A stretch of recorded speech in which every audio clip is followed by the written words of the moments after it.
Hello and welcome to interest.co.nz. I'm Gareth Vaughan with another one in our series of double shot interviews. Today we've got Catherine McGrath with us, the CEO of Customers, Markets and Products at ASB. Welcome, Catherine, and thanks for joining us. Now, you have launched what seems to be quite an innovative Save the Change campaign this week. Can you tell us a little bit about, firstly, how this will work and what sort of response you've had to it so far? The first thing that Save the Change does is it just plays on that old age adage of look after the pennies and the pounds will look after themselves.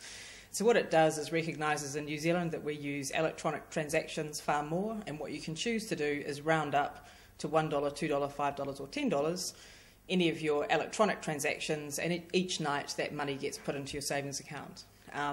The feedback we've had from customers and staff has been quite overwhelming. And effectively what they're saying is, thank you for making saving easy, thank you for making me think about it, and what a great innovative idea. So we're delighted with how it's gone down. And obviously the big focus, or one of the big focuses for the major banks at the moment, is retail deposit money. Obviously the Reserve Bank introduced the core funding ratio earlier this year, and wholesale funding has become more expensive. Is this part of, the push to attract more retail money? Not really. I mean, the reality of Save the Change is the money was sitting in your bank account anyway, and all we're doing is moving it into a savings account for you so you can make more interest on it. So I think that in itself won't do anything about retail deposits, but it is a tough market to be in for retail deposits at the moment. And I mean, I guess that's, for someone in your role, that's perhaps as big of a focus now is spending time and marketing, getting the marketing brains together on attracting money as opposed to lending money. I mean, what's the balance at the moment?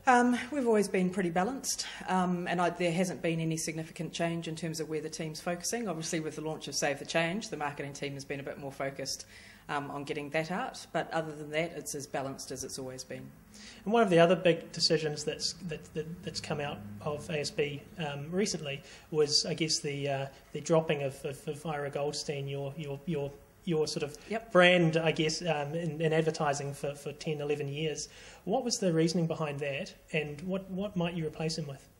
So Ira is one of those well-loved characters that New Zealand have loved for a really long time, great engaging campaign, but like all good things, they eventually get a little bit tired and a little bit worn out.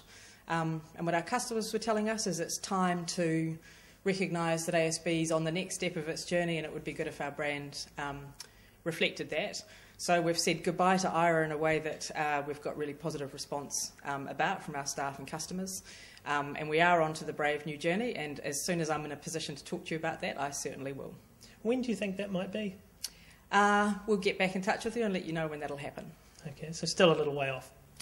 Not something that I'll talk about with you at this point, but when I have got something to talk to you about, I'd be delighted to do that. Okay. And another area that ASB has gone into recently, I guess that's a little distinguishes you a bit from your main rivals, is getting into reverse equity mortgages. Now, obviously, these have been a little controversial. There's been a bit of criticism that, you know, maybe these might remove inheritances for the children of older people and load them up with too much debt and that sort of thing. I guess, firstly, how do you respond to some of that criticism, and what sort of response have you had to these reverse equity mortgages? What's the take-up been like? So the reverse equity mortgage, particularly in New Zealand, is a hard discussion to have because we're very fond of our homes, so the thought of ever doing anything to take less ownership of the home feels like a difficult thing to do. But the reality is there's a group of New Zealanders who don't have enough savings to help them in their retirement, and what they were looking for is an option from a brand that they trusted to say, let me stay in my own home, let me still own my own home, but let me access some of the equity. So that's why we've done it, because it's something that some of our customers need. The point that you raised about is it taking away from children's inheritance, two things about that. One is that people can protect that. So if you look at it and say, I want to make sure that there's always 50% of the value of my home to pass on to my children, we've built something into the product that lets customers do that. So feedback has been really positive. Customers really like the process that we take them through to make sure that they're comfortable with the decision that they're making.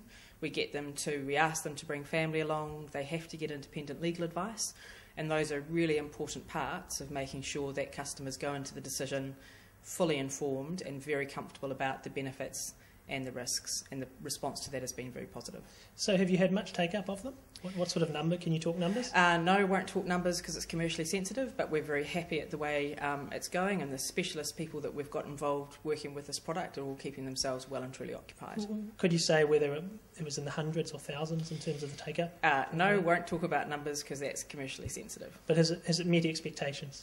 The people that we've got who we've trained to talk to customers about this are keeping well and truly occupied in terms of talking with customers about the product.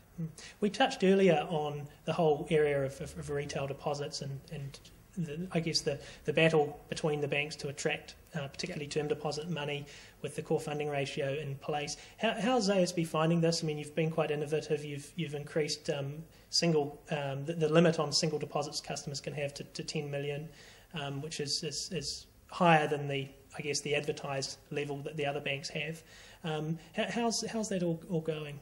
I think the New Zealand market is a hugely competitive market, and at the moment with term deposits that is more acute than it has been probably in the last 6 months. We're really happy with how that's going for us. We will continue to make sure that we have services and prices that make sure that we attract deposits. But is it tough? Yes, tough market in New Zealand. And have you had a lot of interest in deposits of up to $10 million? I don't know, to be completely honest. And obviously, offsetting some of these issues is at the end of the day, everyone wants to make a profit. ASB's margins, interest margins, have been lower than the big three rivals in recent times. I think Ralph Norris has even commented that he wants to see higher margins in New Zealand. To what extent is that a focus for the bank at the moment, and what sort of things are you working on to boost the margins? Well, I think New Zealand's margins have been tight historically for a really long time, and I think Ralph's comment was on the New Zealand market overall, not specifically ASB. What we keep focusing on is making sure that we're delivering products and services and innovation and a great service for our customers at a price that's right, and that we get an appropriate return and the customer always gets great value for the service that they get. Always has been a focus and will continue to be a focus for us. Okay. The new CEO of Kiwi Bank this week talked about the possibility of introducing bank account number portability, so when customers change banks, they can take their bank account number with them. What are your thoughts on that? I mean, obviously there's a new regime coming in December that's going to make it easier for customers to switch between banks, but this bank account number portability would take things a lot further. Haven't looked at it specifically in the New Zealand market, but I did look at it in quite a bit of detail when I worked in London. It's a really nice idea, but certainly in that market incredibly complicated to try and deliver. And what the bank's focused on there is making sure that the process of moving direct debits and automatic payments, which is the hard bit for a customer, that the bank's made that as simple and straightforward as possible. So in other markets, it's certainly been looked at and determined as too hard. Okay. Anywhere else other than Britain that you're aware of?